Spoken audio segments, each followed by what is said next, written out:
सभी को नमस्कार। कल हमने पारिवारिक संसाधनों पर चर्चा की थी।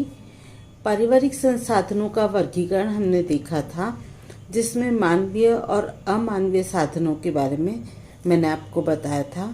मानवीय साधनों में से अपन ने दो साधन, समय और शक्ति पर चर्चा कर ली थी और आज हम आगे चर्चा कर रहे हैं। उसमें सर्वप्रथम हम अगला जो साधन है वो रुचि है।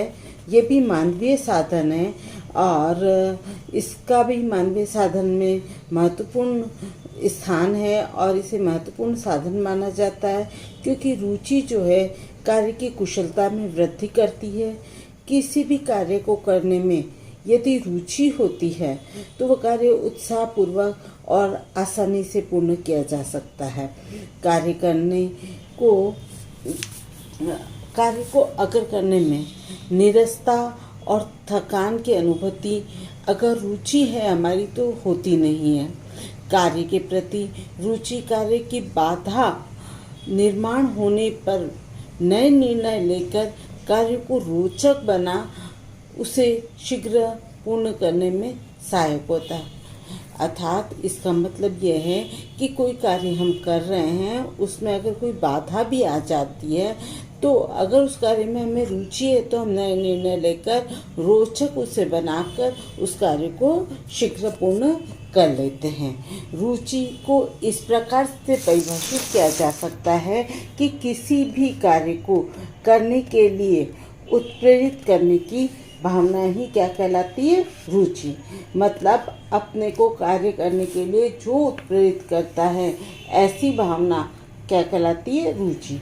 कार्य के प्रति रुचि कार्य के स्तर को ऊंचा उठाती है। ठीक इसके विपरीत यदि कार्य करने में रुचि नहीं होगी तो कार्य जल्दी पूरा नहीं होता, कार्य हमें नीरस लगता है, बोझिल लगता है, थकान उत्पन्न करने वाला लगता है और हम अपने लक्ष्य को भी प्राप्त नहीं कर पाते हैं। जैसा उदाहरण के लिए ले लो कि जैसे किसी को खाना बनाने में बहुत अधिक रुचि है या इंटरेस्ट है तो क्या करता है, बहुत अच्छा स्वादिष्ट खाना, आकर्षक खाना बनाता है, जिससे उसके परिवार के सदस्य उसका भोजन का आनंद लेते हैं, उसके स्वास्थ्य को उत्तम रखने में उसको सहयोग मिलता है।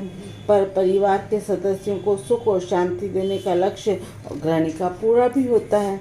इसके विपरीत अगर दूसरी गृहिणी को जिसको खाना बनाने में बिल्कुल रुचि नहीं है तो वो क्या करती, न तो समय पे खाना तैयार करती, नहीं उसका खाना स्वादिष्ट बनता है और परिवार के स्वस्थ और पारिवारिक सदस्यों को सुखी एवं संतुष्ट रखने के लक्ष्य को भी वह प्राप्त नहीं कर पाती। अनेक बार रुचि इस साधन संपत्ति द्वारा धन भी प्राप्त किया जा सकता है या धन जो संपत्ति है उसमें भी वृद्धि की जा सकती है। जैसे कोई गृहिणी को, मैंने जैसे कि आपको बताया कि खाना बनाने में रुचि है तो वो बर्थडे पार्टी का या किसी का ऑर्डर लेकर वो धन कमा सकती है। इसी तरह किसी को कपड़े सिलने में रुचि है तो अपने परिवार के सदस्यों के साथ साथ सिलाई के ऑर्डर लेके भी धन कमा सकती है और खुद के कपड़े सिलकर धन की बचत कर सकती है और परिवार को सदस्यों की भिन्न भिन्न रुचि के अनुसार चीज़ें जो है समय पर तैयार करके दे भी सकती हैं। ये भी हुआ मानवीय साधन जो कि व्यक्ति के मन की इच्छा पर निर्भर करता है। फिर नेक्स्ट मानवीय साधन है योग्यता। योग्यता या एबिलिटी। योग्यता अर्थात किसी कार्य को करने की क्षमता। पारिवारिक सदस्यों द्वारा किसी विशेष कार्य को करने की अगर योग्यता उस परिवार की पारिवारिक साधन में संपत्ति है। मतलब किसी परिवार में किसी विशेष कार्य को करने की अगर योग्यता है तो ये भी उसकी क्या है, पारिवारिक साधन संपत्ति है। प्रत्येक व्यक्ति भिन्न भिन्न योग्यता रखता है। कुछ व्यक्तियों में कुछ योग्यताएं जन्मजात होती है, कुछ अर्जित की जाती है। जैसे एक गृहिणी सीमित साधनों का उपयोग कर परिवार को सुखी और संतुष्ट रखती है, ये उसकी योग्यता है। वहीं दूसरी गृहिणी पर्याप्त साधन होते हुए भी परिवार को सुख और समाधान देने में असमर्थ होती है। तो योग्यता भी व्यक्ति विशेष में पाई जाती है और ये भी एक मानवीय साधन है। नेक्स्ट मानवीय साधन है कौशल्य या स्किल। योग्यता की तरह ही प्रत्येक व्यक्ति में भिन्न भिन्न कार्य को करने के संबंध में अलग अलग स्किल्स होते हैं। स्किल्स अर्थात कार्य को उत्तम रीति से पूर्ण करना। जैसे एक सुगृहिणी जिससे सिलाई आती है, घर की आंतरिक सज्जा है तो वो पुराने कपड़ों का भी उपयोग करके क्या करती है, अपने कौशल से पेचवर्क की चादर बनाएगी, कुशन बनाएगी, पायदान बनाएगी और आंतरिक सज्जा की कई चीज़ें बनाकर सज्जा का जो खर्चा है उसे बचा सकती है। पेपर मेशी की चीज़ें बना सकती है और उत्तम मूर्तियां घर में पेपर मेशी की तैयार कर सकती है और घर के सजावट में चार चांद लगा देती है। इस प्रकार कौशल भी एक अति आवश्यक मानवीय साधन है। नेक्स्ट मानवीय साधन है ज्ञान या नॉलेज। ज्ञान एक ऐसा साधन है जिसका सर्वोत्तम रीति से अगर हम उपयोग करते हैं तो पारिवारिक लक्ष्यों को आसानी से प्राप्त किया जा सकता है। गृह व्यवस्था प्रक्रिया में साधन संपत्ति एवं उसके उपयोग संबंधी ज्ञान की आवश्यकता होती है, क्योंकि ज्ञान के आधार पर ही योग्य निर्णय लेकर हम अपने लक्ष्य को क्या कर सकते हैं, प्राप्त कर सकते हैं। व्यवस्थापन प्रक्रिया यह निर्णय श्रृंखला पर आधारित होती है जिससे परिस्थिति अनुसार योग्य निर्णय भी लिए जा सकते हैं। ज्ञान के द्वारा ही श्रेष्ठ विकल्प का चुनाव भी किया जा सकता है। किसी भी कार्य को पूर्ण करने के लिए उसमें या उससे संबंधित ज्ञान का होना अति आवश्यक होता है।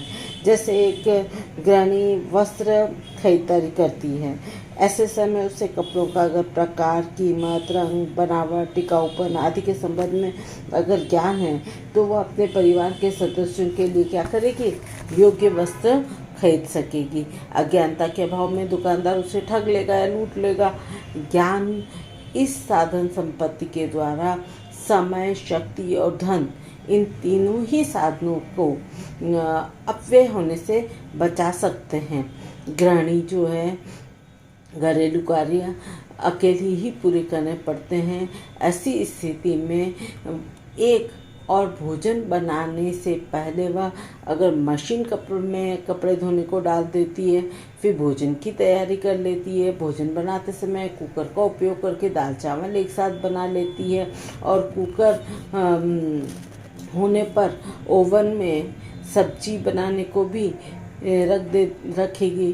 तो दोनों तैयार होने में होते समय वो अगर आटा गूंद लेगी तो इस तरह से क्या होगा, वह एक ही समय एवं शक्ति में अपने कई कार्यों को पूर्ण कर लेगी। घर की सफाई के लिए भी वो वैक्यूम क्लीनर का प्रयोग कर सकती है, मशीन से पोछा लगा सकती है।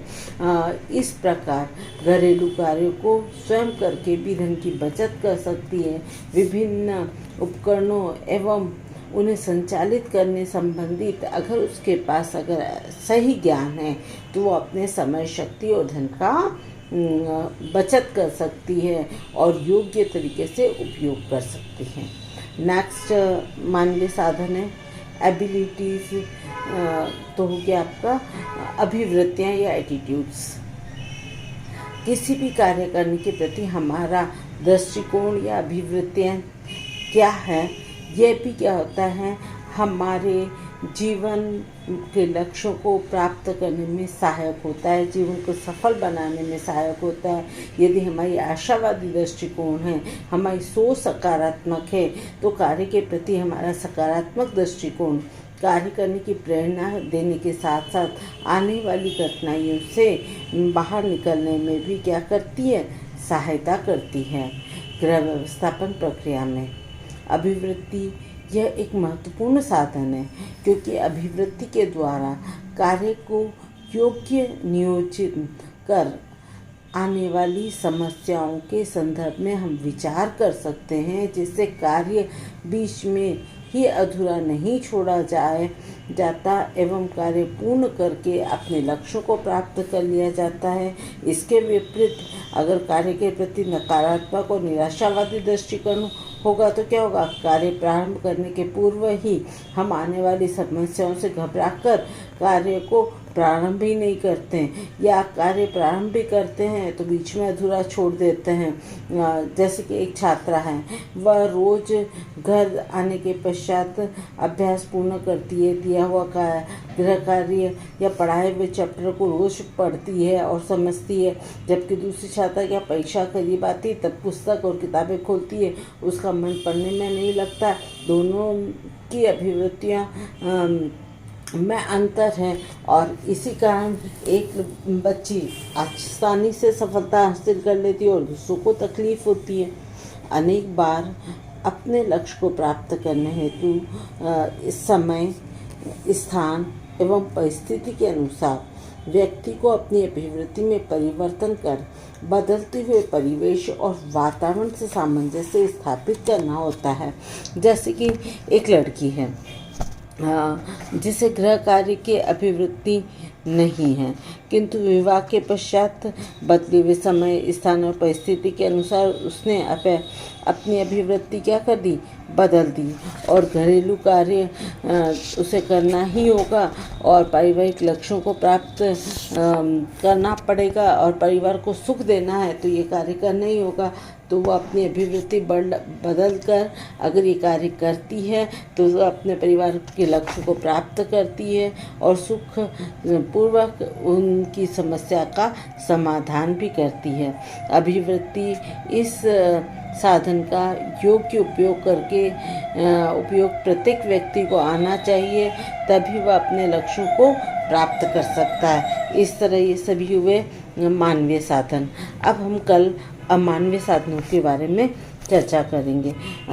मैं तुम्हें इतना सा बता देती हूँ कि अमानवीय साधन होते क्या हैं। अमानवीय साधन वह साधन होते हैं जिन्हें हम देख तो सकते हैं, अर्थात दृश्य और मूर्त होते हैं। इस कारण मानवीय साधन संपत्ति की अपेक्षा इन साधन संपत्ति का महत्व हमें जल्दी समझ में आ जाता है। अब इसकी डिटेल चर्चा अपन कल करेंगे। आया समझ में? धन्यवाद।